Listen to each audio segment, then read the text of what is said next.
The day of the accident, it's probably 11:30 in the afternoon, early morning, if you will. Going to a work event for me, my wife and my son in the vehicle. We were traveling down to 80 in the fast lane and having a conversation, laughing, talking, enjoying ourselves. And the next thing you know, we're slammed from the passenger side, and I mean hard. Bang my head on the window. I can see my wife is contorted. We're facing each other and talking as we're hit. I kind of come to, counter correct. The vehicle that hit us is fleeing the scene. So we followed them for what, 3/4 of a mile and a half. I've never had to do that before. I had to follow them. I've never been hit on the freeway before. I don't know, that scared me enough as it was. Then I have to follow this person, honking the horn, all flashing the lights, all that good stuff. We get him to pull over, we pull over. We're now on the side of the road, off the freeway, car stopped. Everyone seems to be okay.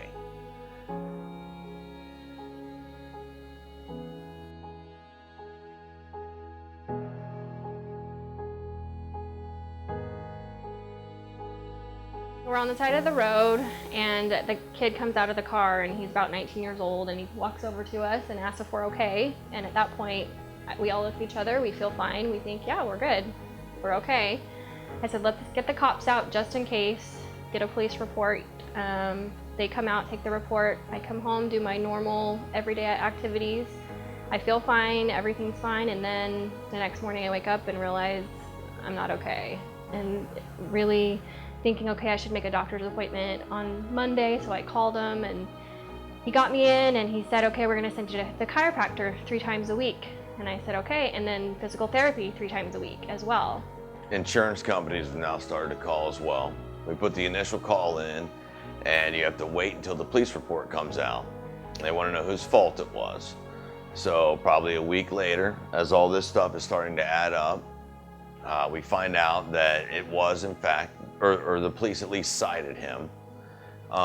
They then say, okay, well then it's his insurance company's fault.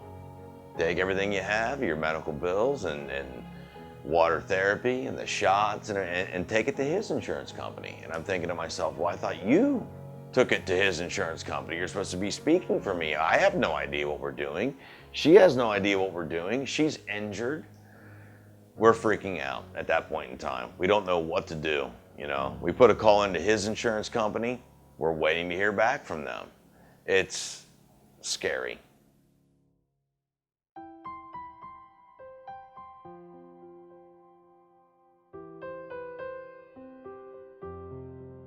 Well, the day I decided to make the call, I actually didn't even really have to make the call. I was at work, and I'm good buddies with a couple of guys from Scranton, Chris Scranton, and then also Dalton, who works with Chris. So, not even realizing I needed them, I'm going through the process. I think my wife's fine. I think my son's fine. I think everything's okay. As this gets worse and worse, I think, man, maybe I should call the boys. The next thing you know, they're standing in front of me at work. It was karma, it was meant to be. I start sharing the story with them. They're angry that I haven't called them up until now. They're like, what do you mean? You've been talking about us for years. You didn't even use us when you needed us. It was ridiculous. So we got in touch with them, obviously. Had them help us out. I'm sorry, it gets a little touching at this point in time because we were really in over our head. It was coming quick, wasn't it? Yeah. It really was. Scary. So finally when they came in and took over and they did all the paperwork, talked to the insurance companies, for me it was a huge relief because I could focus on myself, getting myself better. And our son at the time was 3, and being a mom of a toddler is really hard to do when you're injured or not injured. So it's even harder when you're injured. So to take that portion of it that we didn't have to do off of our plate was amazing. And I'm not throwing the insurance company under the bus here, but I felt like they kind of kept me in the dark. And I didn't really know what to do, and they weren't really telling us what to do. Until you're in an accident like this, and this happens to you, you don't have any idea what to do. And you would think that your insurance company would guide you through the process. You would think that.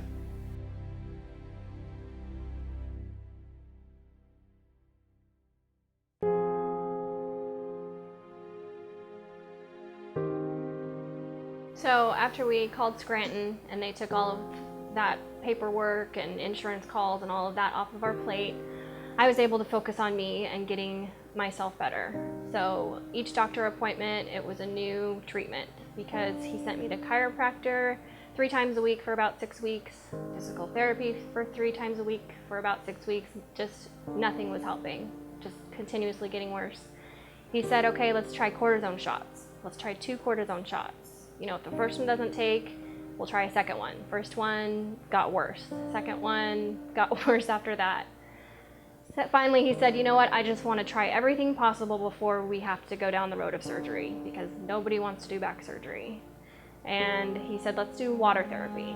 So I said, okay, let's do water therapy. Tried that for about 3 weeks and it was great when I was in the water. And as soon as I got out of the water, right back into the same exact pain. So we had to go to the surgeon and have a consult with him. Each thing was so expensive. Even with insurance, I mean, to hear her go down and list everything, it sounds quick. But to see the bills that came in from each cortisone shot, it's not like going in and getting a flu shot. A cortisone shot, that's like 2 car tires. You know what I mean? I mean, it's like half a month's mortgage payment. It's incredible, the amount of money that is attached to your welfare and your well-being. It just blew my mind. And the doctors don't understand. You know, I'm waiting on help from my insurance. I'm waiting on help from, doctors don't understand that. They want their money when it's due. And your wife is not able to move, not able to get off the couch, not able to pick our son up, not able to lift a gallon of milk.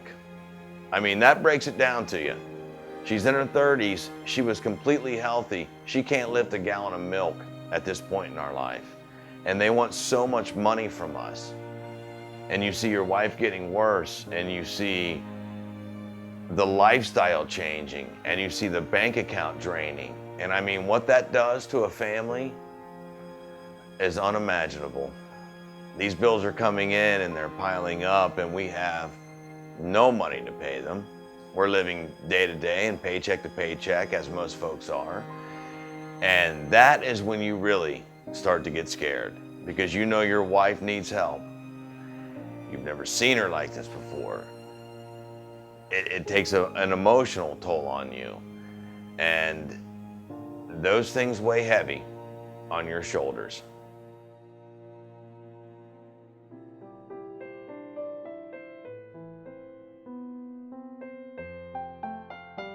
So it turns out that I did have to have surgery. We chose to have the surgery because he said, you know, the probability of you getting better is 85 to 95%. And I said, you know what, I will take that. That's great. The thought of getting better was worth it to me. So we were hopeful. We were very hopeful that this surgery was going to work and I was going to be able to get my life back and do the things that I used to do and enjoy the time that we had together again and all of this stuff that we love to do, we would get back. I feel like I'm always the bearer of bad news with this, but after 3 years of your life, there's a few things of bad news to share. So the surgery didn't work, and it made it worse, as a matter of fact. Emily's in her 30s, very healthy, very fit, and it didn't work. She was crushed. She was crushed. We thought that was the end, to be quite honest with you. Okay, this is where we're stuck with. We're in our 30s, and now my wife doesn't get to do anything anymore. You know, she's gonna be on the couch while me and my son live our life. She's gonna watch us through the window, if you will, you know? We turned back to Scranton again and said, okay, there are ways that we can deal with this. There's MedPay through your insurance company. We didn't know about that. No one told us about MedPay through our insurance company. There's the uninsured motorist. We didn't know about that. I mean, everyone knows about it because you pay into it, but the insurance company didn't say we could turn to uninsured motorists, you know? So we had some options. We had some availability. We had something we could turn to. There was sun peeking through the clouds, if you will.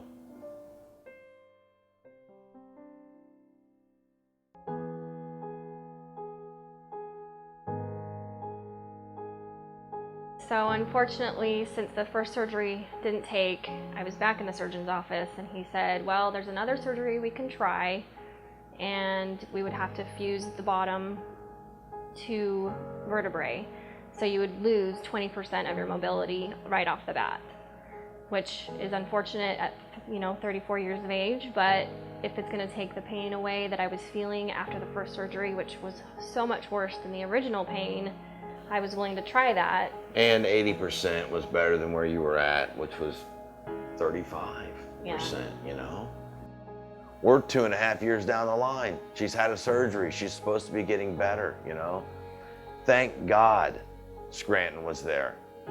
Had we not known about the extra money that we could have gotten, surgery number 2 would have never happened, you know? At that point in time, money above and beyond your medical bills is something you're not even expecting. Yeah. Help me not lose my home. Help us stay here, you know? Help us pay the bills. Help us not be in debt that's so deep from something that we didn't even do. Please help us. Imagine being in your 30s and having half your mobility, more than half your mobility taken from you. As a young person like that, as a new mom, as a new wife, I mean, that's crushing. That is crushing. I couldn't even imagine what it did to her. We tried to be supportive and to help out, and watching her watch us play in the park. And these are experimental years for a young kid. You know, we had a 3-year-old, he was learning to ride his bicycle, climbing trees and swings, and I mean, just think of all the things that a 3-year-old learns from 3 to 5 that a mom would like to be there for. And now, with the help from Scranton, we've learned there's more light at the end of the tunnel. There's more money that you didn't know about from your insurance company. There's MedPay, there's uninsured motorists. There's things that can give you the chance at that second surgery, something we weren't even thinking about. We thought it was out of the realm of possibility, you know? One surgery doesn't work, why cut her open again? This one's gonna be far more severe. They have to cut into 2 places on her belly and her back, to put what's basically akin to a cage around my wife's spine. I mean, that's frightening. Yeah. That is frightening.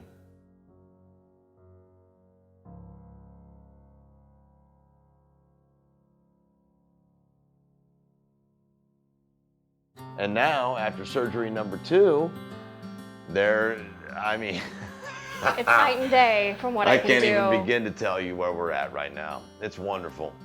It's wonderful. It really is. And not just the physical stuff I can do, but the fact that they were able to settle the case, get us money to pay the bills, lower the bills, and get some money so that we felt like we could live again. My advice would be, number 1, call a lawyer. No matter how big or small you think the accident is, you never know what could happen. Our case is a perfect example of that. What happened to me should not have happened based on the accident.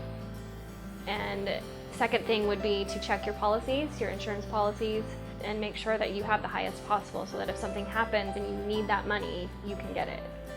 Any new driver's always heard, just get the state minimum. It's a used car. What do you care? You don't have to have full coverage. You don't need the maximum amount. Really? Really? Get in an accident that causes you to go through 2.5 years of your life, 2 surgeries, and tell me that you just need state minimums. You don't know that. You'll never know that until it happens to you. If I had any advice to give anyone in this situation, have someone who knows what they're talking about help you out of the situation. Definitely don't do it alone. It's so scary. You're not alone. You're not alone. You get done with an accident, you think you're fine. Everyone's walked away. No one's missing any appendages. No one's knocked out. No one's going to the hospital. You think you're okay. You have no idea what could be wrong inside your body until you're weeks and or months down the road. Take my advice. It is free to call. Advice is free. And it's not just about the money when you call a lawyer. It's not about the money. Not in this case. It's about getting help to pay for your treatment, because you can only afford what you can afford. And if we couldn't have afforded any of the other treatments or the 2 surgeries, I would still be laying on the couch. What I can tell you from our experience, and this is maybe the most helpful, I don't know, advice is free. Everyone needs advice. Talk to your insurance company. See what advice they give you, and then ask you if you'd like some more advice for free. There you go. Give them a call. See what your reaction is like on the phone with them. When you hang that phone up, you tell me if you'd like to know more information about what's going on. Call my buddies at the Scranton Law Firm. They'll save your life.